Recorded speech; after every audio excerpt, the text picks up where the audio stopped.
Es la tercera medida de corte de servicios por parte de las farmacias en este año y tiene que ver con un viejísimo problema, Andrés y Emiliano, que lo adelantábamos la semana pasada.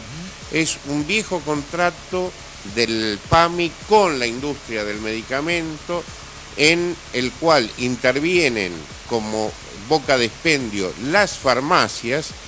Y ahí aparece siempre el cuento del don pirulero, ¿no? Todos se tiran la culpa entre unos y otros, y el que siempre queda como rehén y sufriendo las consecuencias es el beneficiario. Simplemente para tener una idea de la génesis, porque se habló mucho que no se le paga a las farmacias, sí, que no le paga el PAMI dice que no le paga a la industria. En realidad, el contrato original que viene desde Carlos Alderete del 97, tal cual lo señalás, 12 de junio del 97, se conforma una UTE, una unión de las tres grandes cámaras del medicamento, Silfa, KM y Cooperala en ese momento, y se hace un contrato capitado que, más allá de algunos cambios, es el vigente al día de hoy. Es un contrato por el cual el PAMI paga alrededor de 1.800 millones de pesos por mes, es decir, el 40% de su presupuesto se lleva a este contrato y es 1/3 del mercado total del medicamento en Argentina. Bien, hasta ahí está comprendido.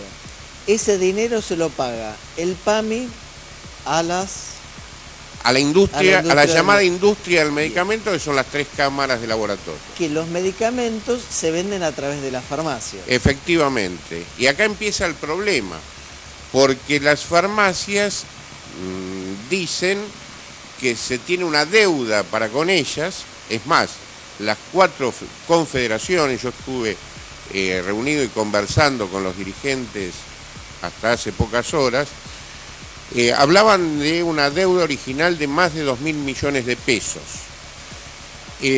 A su vez, lo que señala la industria del medicamento es que PAMI le debía a ellos, que por eso no le estaban pagando en tiempo y forma a las farmacias. Entonces, la primera aclaración es que el PAMI no le paga a las farmacias, le paga a la industria, y la industria le paga a las farmacias. Quiere decir que quien mantiene la deuda con las farmacias es la industria del medicamento. Efectivamente, esta es la realidad. Obviamente que son solidarias en la prestación. Claro.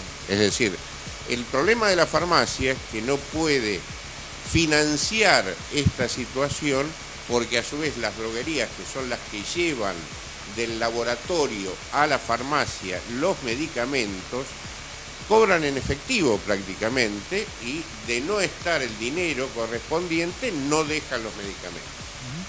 ¿Dónde se da la mayor de la crisis de estas farmacias? Sobre todo en provincia de Buenos Aires y en Córdoba, porque no hay grandes cadenas de farmacia, en general son pymes, son unidades familiares, sí, pequeñas, con 3 o 4 o 5 empleados. Y Eugenio, para delimitar bien las responsabilidades en este caso tan importante en el que se va la vida de muchas personas, ¿no? Porque quienes tienen tratamientos rigurosos a ciertas edades tienen que cumplirlo, porque si no se complica su propia vida. El problema está en el PAMI, la administración del PAMI, que fue fraudulenta durante mucho tiempo, donde hubo muchos responsables, donde quizás en esta instancia se quiere un poco encauzar la situación, no sé si de la misma manera, no lo sé, por eso se lo pregunto, o en la industria y sus maniobras para copiar medicamentos, no entregarlos en tiempo y forma, hacer negocios de esa manera con ese tipo de enjuagues. ¿Quién es el máximo responsable para que el jubilado sepa por qué no puede comprar su medicamento? Mira,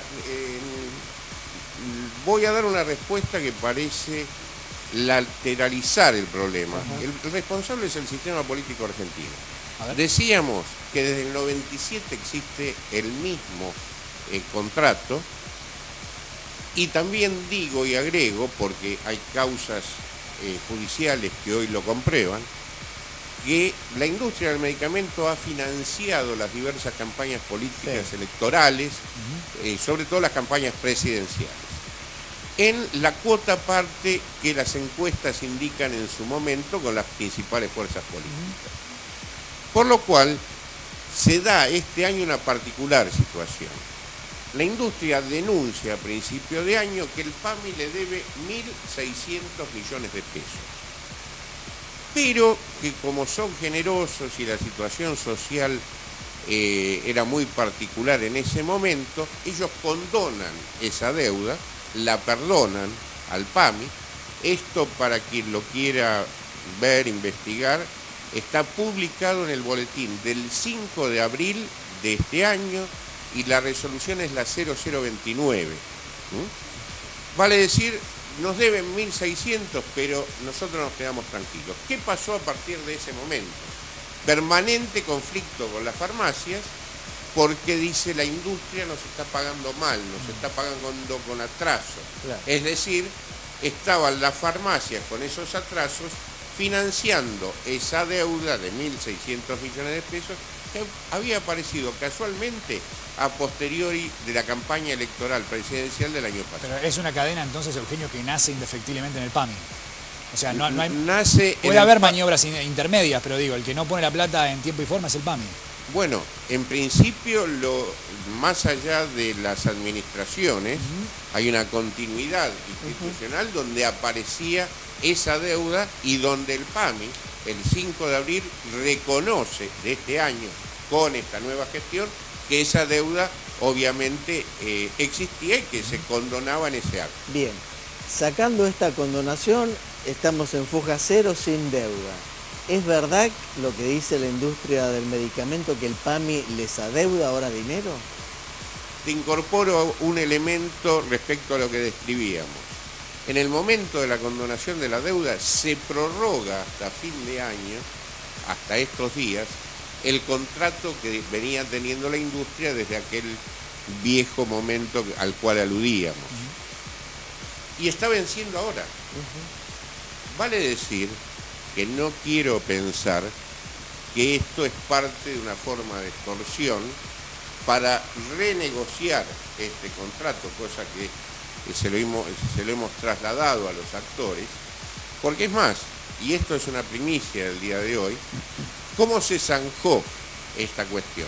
Aparecieron unos pesos para calmar a las farmacias, reaparecieron los medicamentos en las últimas horas, es decir, la entrega en la farmacia, y se prorrogó por un mes el contrato con la industria del medicamento como para analizar qué va a pasar. Es decir, acá hay una fuerte y clara muestra de poder respecto a las condiciones del futuro contrato y a su vez, Emiliano y Andrés, esto es fundamental, desde ese contrato se fijan los precios de todo el mercado. Claro. ¿Sí? Es un contrato que se firmó hace 20 años. Ahora, todos sabemos, digamos, la fuerza que tienen los laboratorios, la industria del medicamento. De hecho, ha volteado presidentes. Ahora, nos encantaría, si esto es así, si hay cierta coacción por parte de la industria del medicamento, verlo al doctor Regazzoni parado delante de las cámaras de televisión y denunciando esto. Bueno, nosotros se lo planteamos esto ya en el mes de marzo, es decir cuál es la deuda, expresarla, porque en ese momento se hablaba de los medicamentos por vía de excepción, la famosa resolución de lo cual inclusive se hizo eco el Congreso de la Nación, pero en paralelo, y está publicado el mismo día, de este gran tema no se habló. Y lo que hemos visto en el año, que los medicamentos para patologías crónicas, que son las que usamos a cierta edad con más frecuencia, ese tipo de medicación, han aumentado exorbitancias, en muchos casos más del 150%. Y evidentemente se ha armado un colchón sobre el cual se puede negociar lo que viene, ¿no es cierto?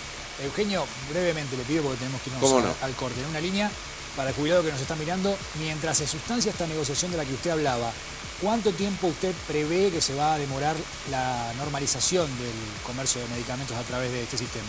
Ya hoy prácticamente estaba normalizado. Nosotros visitamos muchas farmacias de provincia de Buenos Aires y de capital y estaba el servicio normalizado. Perfecto.